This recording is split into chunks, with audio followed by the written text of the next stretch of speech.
is a lady that made such a contribution that it literally saved an entire nation.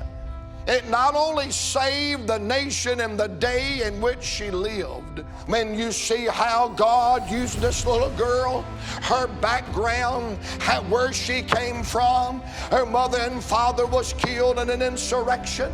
She has nowhere to go and live but her great uncle by the name of Mordecai. And here is this little orphan girl finding herself in the midst of a strange world. The odds are against her.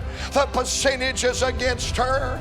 But standing somewhere in the shadows is a sovereign God that's got a plan for her life and a purpose for her life. And God is going to bring her out of obscurity. God's going to bring her out of the bad odds. God's going to bring her out on the negative side of life and bring her out on the stage of time for such a time as this. And God is going to use her in such a great way that years after her death and sojourn, people are still reaping the benefits of her contribution. Boy, I love some things about this woman that God used in her life to make a difference, not only in a home, not only in a nation, but in an entire world. And not just her generation, and not just the next generation, but she is going to make an eternal difference in this world for the glory of God. Number one tonight, I want you to notice her commitment. I love tonight the commitment that she makes. She tries to explain to Mordecai, listen, this is not politically correct for me to go into that king and plead our cause and plead our case. This is not politically correct. This is not traditional. This is not the norm. Oh, I don't want to get ahead of myself, but I want to get this real good. You know what God is looking for tonight? Somebody that will look over tradition, political correctness, look over the norm, and see God do something abundant, exceeding and mighty and great. You said, well, we've never seen it on that fashion before. That's exactly what God said in Jeremiah 33:3. Call unto me, and I will answer thee, and show thee great and mighty things which thou knowest not. She said it's not traditional. It's not politically correct. It is not the norm of the day. She said, but I have made up my mind. If I perish, I perish. She said, I'm going to sign up. I'm going to erase the boundaries. I'm going to cross the line. I'm going to make a commitment. And if it costs me my life, that's exactly what I'm going to do. It doesn't sound like she's playing church to me. It doesn't sound like she's playing religion to me. Brother, she has come to the place of urgency.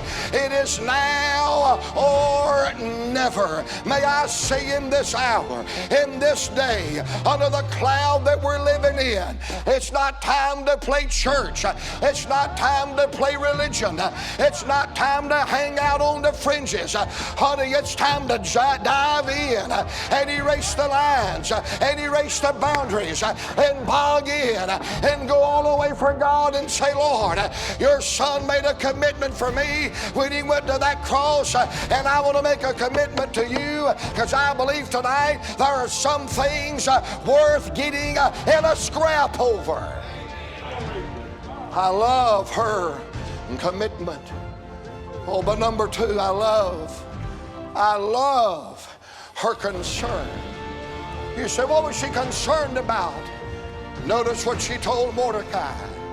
She said, I know it's not traditional. I know it's not politically correct. And I know my life is going to be on the line. Here's what I want you to do. I want you to fast. And I want you to all the kingdom to fast. And me and my maidens are going to fast. You know what she is saying in that little statement? I know what I got to do, I cannot do in my own ability. I know that what I've got to do, I cannot do in my own ingenuity. I know what I've got to do, I cannot do in my own strength. I've got to have a divine power.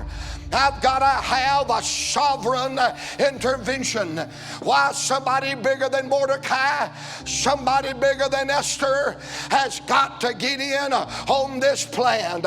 And I want to say tonight, that's exactly what God did. There's no military reason why this ought to happen. There's no scientific reason why this ought to happen. There is no historical reason why this ought to happen. All I know is the mighty God of heaven rolled up his sleeve, jumped right square dab in the midst of their deal, and flexed his mighty arms, and God did through them what nobody else could do. You say, what has that got to do with us? What God has called us to do in these days of unrest, in these days of disease, in these days of apostasy. I don't have the ingenuity, I don't have the wisdom, I don't have the knowledge, I don't have the strength, I don't have the ability within myself.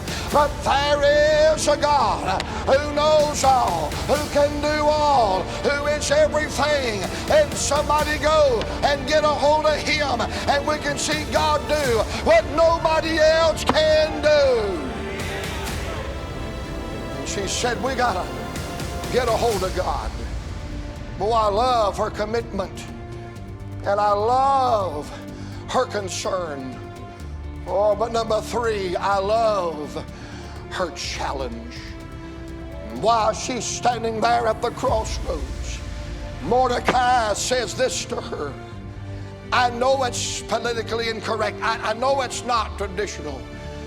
But if you don't go before that king and plead our case, don't forget, you and your father's legacy shall be destroyed.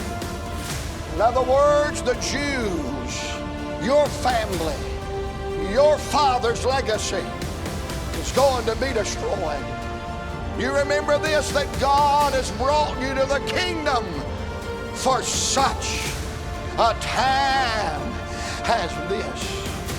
Oh, you would look at her life as a little girl and say, bless her heart, she's down on her luck. But behind what looks like her bad luck is the hand of God bringing her to this place for such a time as this. She must step up and fulfill a divine appointment. Lord God, can I say that one more time? She's got to step up and fulfill a divine appointment. It is not an accident that she lives in the palace. It's not an accident that she finds herself the queen of the king.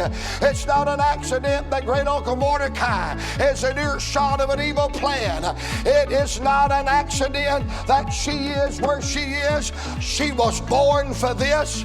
She was created for this. She was ordained for this. God's train is running on time. Let me tell you something. I'm not surprised that the church didn't get raptured 10 years ago, because God knew 10 years ago our nation would need a voice, a lighthouse, a soul winning station like never before. And God has brought us tonight to this place, not by accident, but for such a time as this, to fulfill a divine appointment. This is our day. This is our destiny. Step up to the plate and fulfill your divine destiny tonight. You know what the Hebrew word Esther means? It means a bright light and a shining star. Well, glory.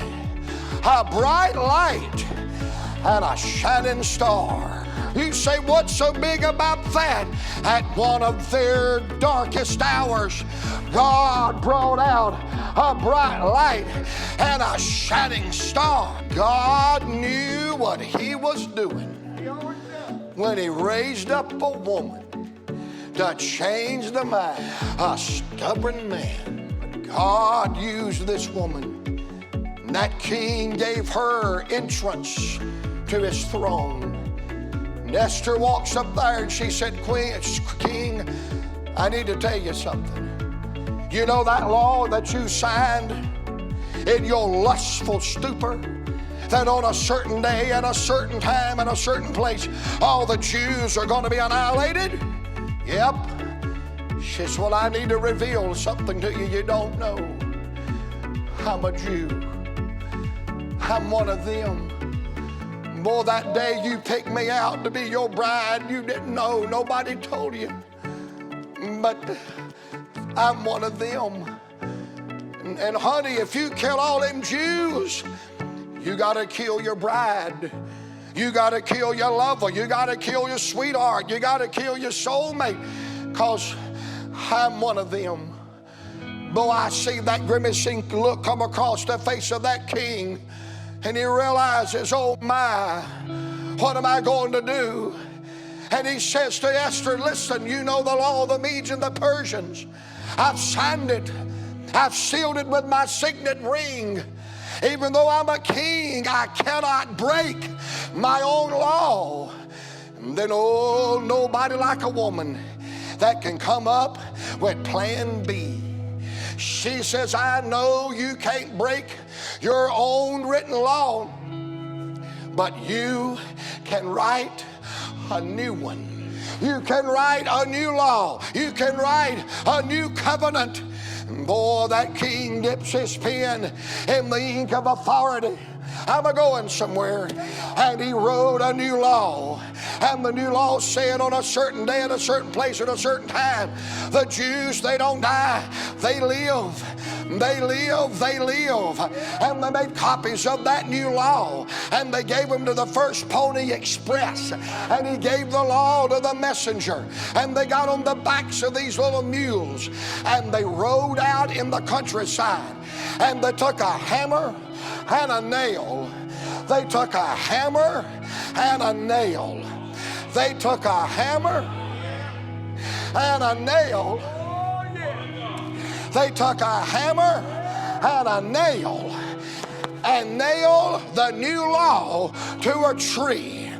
And that new covenant nailed to the tree says, you can live, you can live, you can live. You say, what has that got to do with us? Oh, God has a law, and he can't break the law. And it says, the soul that sinneth shall surely die. It said, the wages of sin is death, and death is passed upon all men, for all have sinned. But aren't you glad 2,000 years ago on a hill called Calvary, he wrote a new law, he wrote a new covenant, and he nailed it to a tree, and it says you can live, you can live, you can live. And may we get the message to a lost and a dying world. The king wrote a new law, and he nailed it to a tree, and you don't have to die and go to hell. You can live, you can live, you can live. Watch this tonight. I love her celebration. It worked. God won the victory. And here's what a difference a commitment made. That night when the sun set in the palace, there was laughter. There was singing. There was celebration. Before her commitment, that sun would have set, and it would have been crying and screaming and blood flowing down the streets and the valleys. But that night, what a difference. There's no blood, there's no crying, there's no death, but there's shouting, there's rejoicing. Here it is. If God brought Esther for such a time as this. And in spite of the odds, used her to save a nation. And what God did for Esther, He can do for you. Because God has brought us to the kingdom for such a time as this.